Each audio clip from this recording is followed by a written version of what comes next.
So let's start with Gracie. So thank you for being with us today. Did she talk?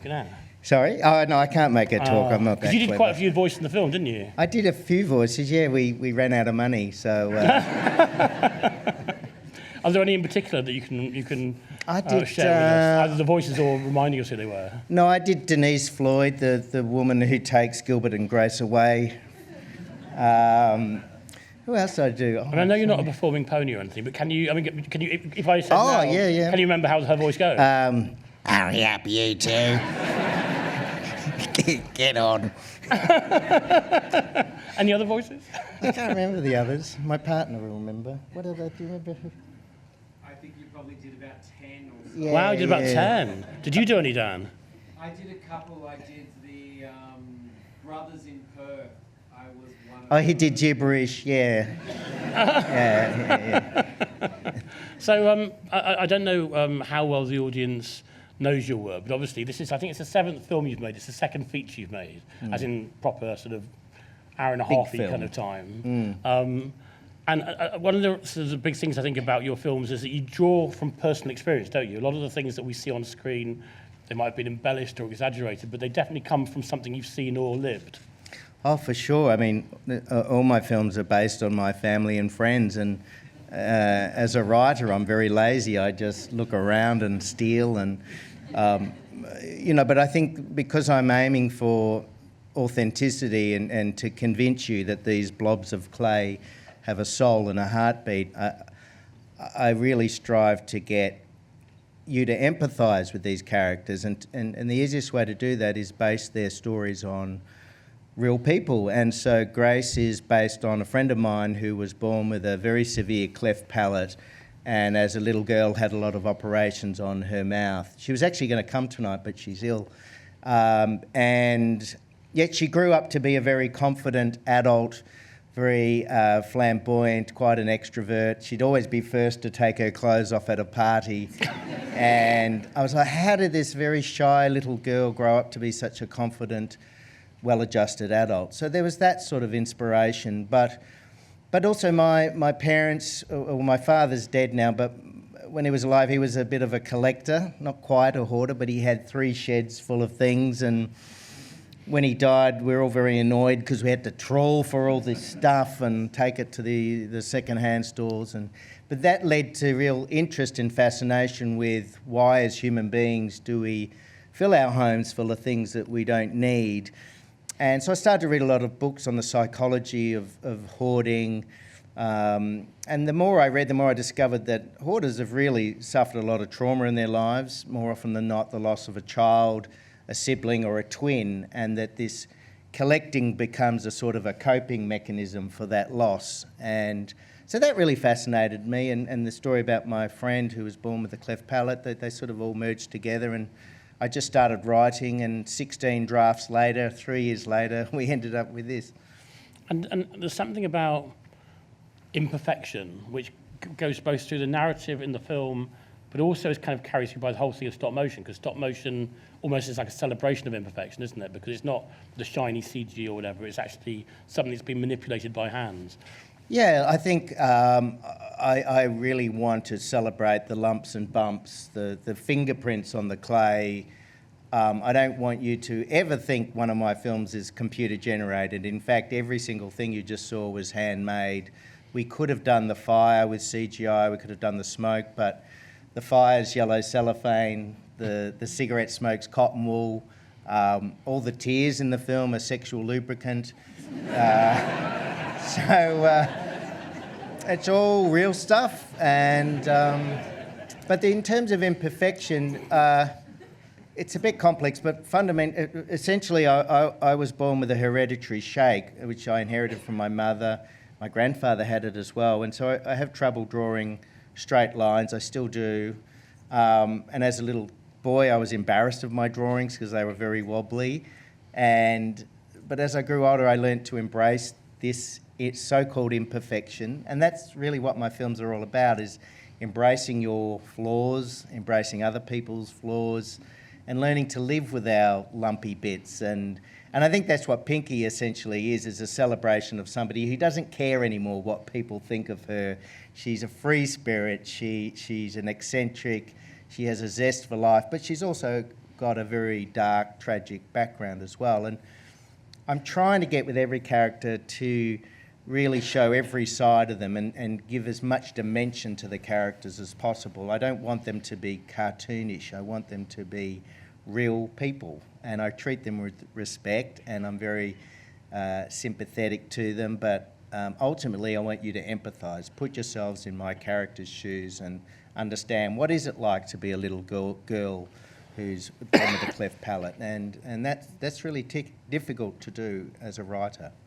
As I kind of touched on at the start, obviously, as you say there, you're having to build these characters, and you're at one point, you know, we're invited to laugh at various situations, and there's some very funny things that happen in the film, but also there's some very dark things that happen, and it's a very, you know, some very moving things that happen. But as I say, it's quite a balance to get that right, isn't it? It's not an easy balance to get. I mean, were there points where you felt you'd either overstepped the mark during the process, right, leading up to what we see on the screen, or did you kind of get that balance pretty much from the start?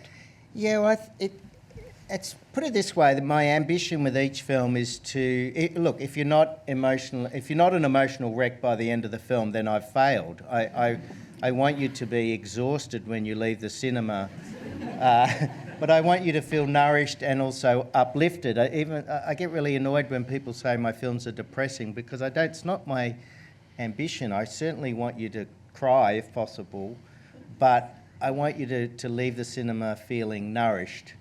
And it's tricky too, because, you know, comedy's hard enough to write, but then getting someone to squeeze liquid out of their eyeballs is even harder.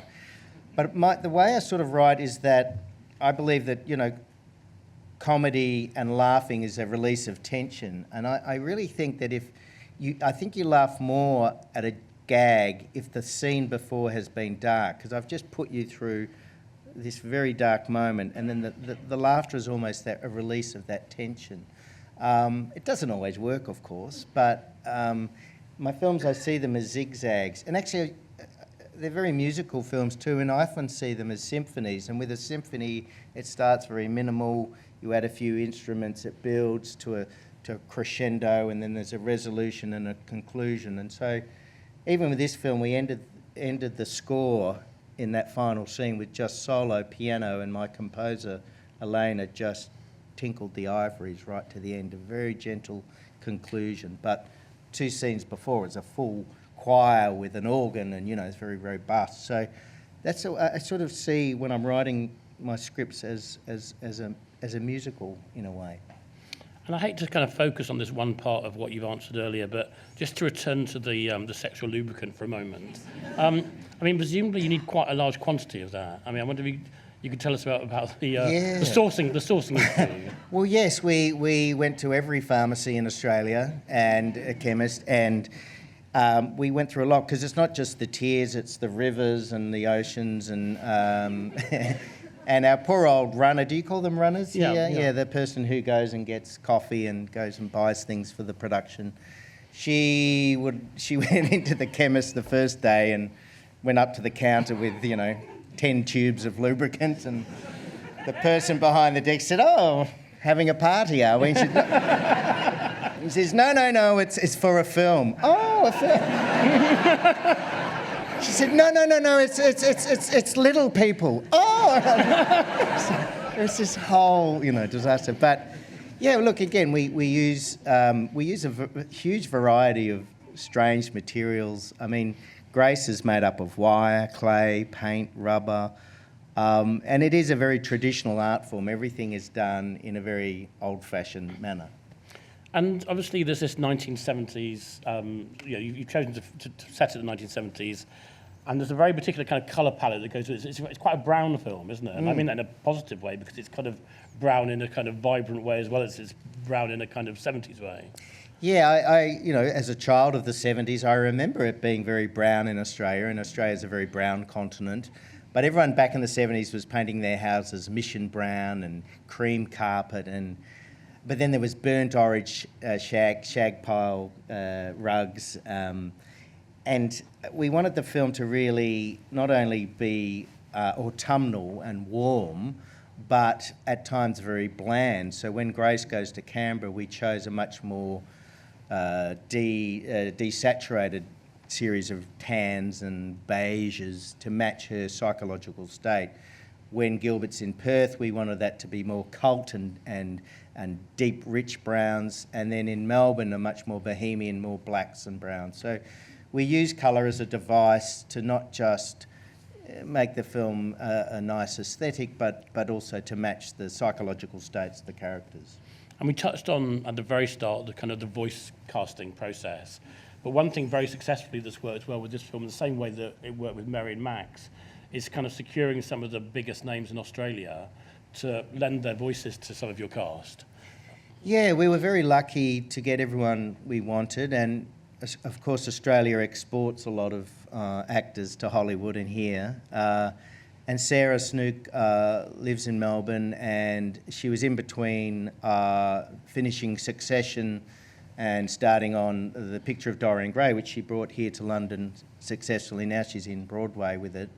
And I wanted Sarah because, you know, there's Kate and Nicole and Margot Robbie and all those big Hollywood names. But Sarah had just this extra quality, which was that she was very shy. And she doesn't have an ego. She's an incredible actor, but there's no ego that goes with it. And I wanted her to just do her natural speaking voice. I didn't want her to put on a character voice or a cartoony voice. And none of the actors I've worked with over the years, I've wanted them to act. I've wanted them just to be themselves. And so what we did with Sarah was we brought in one of the Sylvia Snails and put it down in the sound booth with her. And I said to Sarah, I just want you to talk to the snail.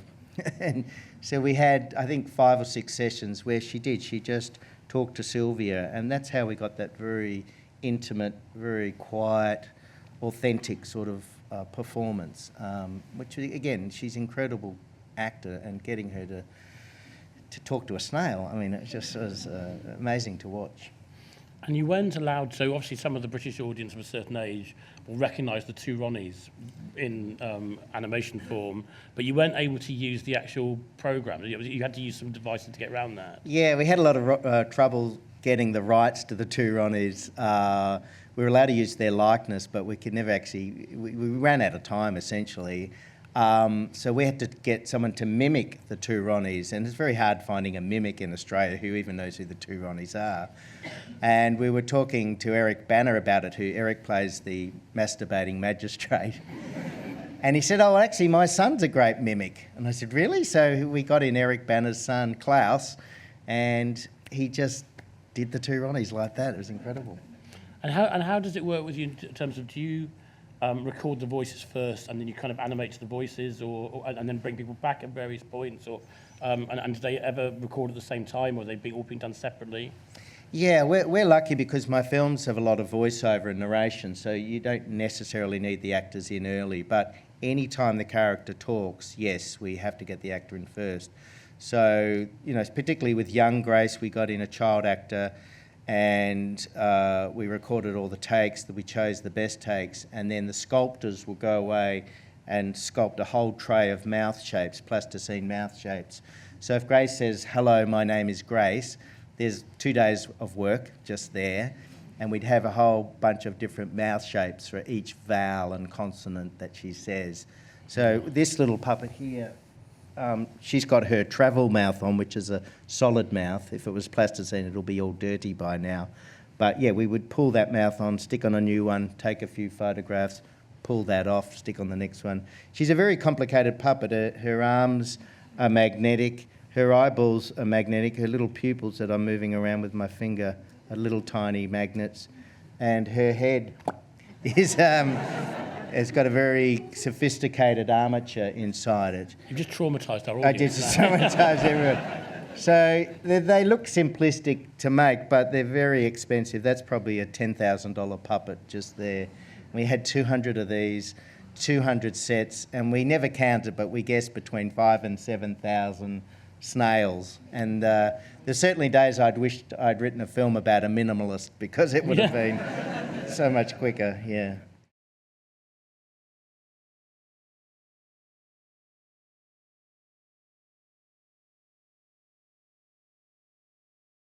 I wrote a list myself of all the things that I could think of that could be an object, so snail, shoes, snail, condoms, snail, anything to do with snails.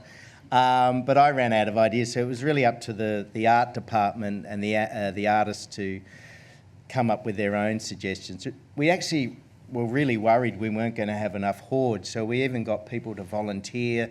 Even the camera department started making these little mutant things, So it was a big challenge, but we got there. And I should mention why snails. I get that asked probably the most. And originally the first draft of the screenplay was Memoir of a Ladybird, and the film was going to be about this woman with ladybirds. But it was all getting a bit saccharine and twee and cutesy, and I thought, no, there must be a better creature out there that's much more metaphoric and symbolic of what Grace is going through. So I thought of, ducks and pigs and frogs, and again, none of them worked. And then I thought, well, actually snails, you touch a snail's antennas and they withdraw into their shell, and that's what Grace is doing. Snails are sort of, I think, the introverts of the creature world, and Grace's hoard is really her shell and her shield from any more pain. And also, too, I love that snails have a swirl, and I really like that as a symbol of life going full circle. So that's why there's swirls all through the film. Even that last shot with the ashes is a little swirl. And then I discovered right at the end of the script writing process that snails can't actually reverse. Snails can only move forward.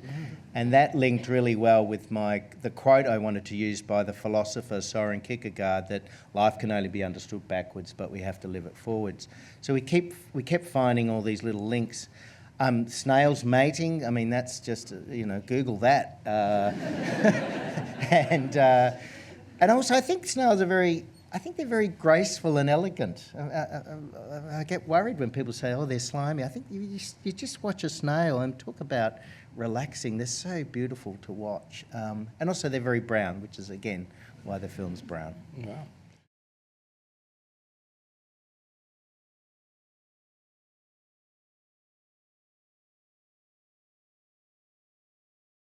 Well, sure. I mean, my last film, Mary and Max, for those who haven't seen it, is about my pen pal who I wrote to for over 30 years, who identified as being an Asperger's. And when he first told me that back in the 90s, I didn't know what it was, so I learnt about what it was. And he was late diagnosed. And when I wrote that screenplay, I just delved right into the whole spectrum. And now, strangely, a lot of the people we employ to help me make the films are on the spectrum, and they have fantastic work ethics. Always on time, very focused. But it's interesting, when I first finished the screenplay to Mary and Max, I sent it to my pen pal to get his feedback, and he read it and he said, well, these are the things I think could be better, and he wrote a list in alphabetical order. So, I'm surrounded by people on the spectrum. I think I'm certainly on the OCD spectrum. I'm very neat. I noticed when I'm travelling on planes, the person next to me, when their meal tray comes out, I get very agitated if it's not perfectly square, and that's why in the film I've got that line, right angles brought me enormous comfort, because they do. So, I've read a lot of Oliver Sacks, and also too, because my films are based on real people, and I really make sure I do my research, and I certainly am terrified of ever offending anybody, and you certainly can't please everybody. I love reading. Just before I go to bed, I love reading comments on Letterboxd, all the negative ones. So apparently I make pity porn. So.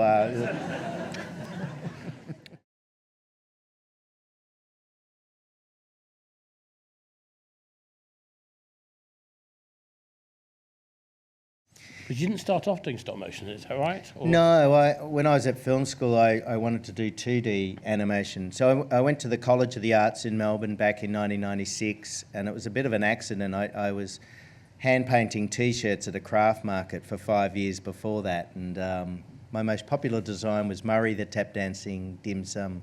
It's a long story.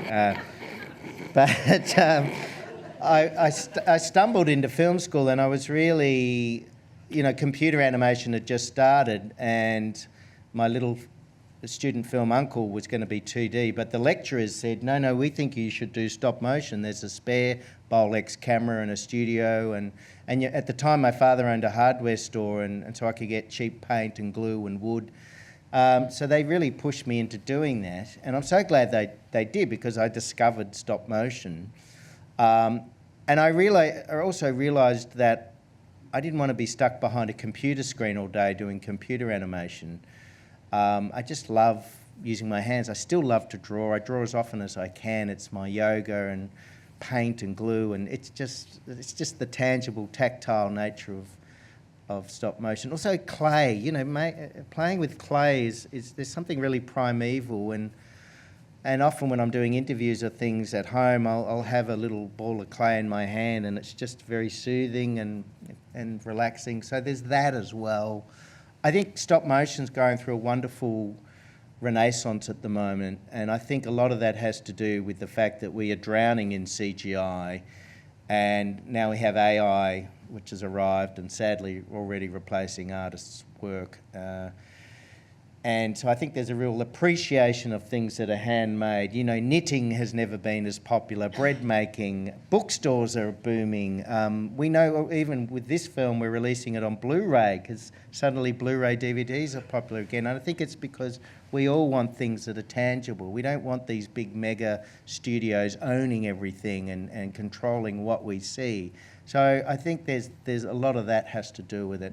And also animation, I think, is changing in that more and more people are understanding that it's not a genre, that it is a medium, and it's a great medium to tell challenging stories, adult stories, sophisticated stories. And I get emails all the time from angry parents telling me that my films are not for children. And I said, what do you... didn't know. I said, why are you showing your children my films? They're rated R, And I think a lot of that's to do with, we're all brought up with Disney and Warner Brothers, and so I always blame Disney. And ironically, you look back at the Disney films from the 40s, 50s and 60s, and a lot of them are racist, sexist, homophobic. So I would argue that Disney films are not for children, Yeah.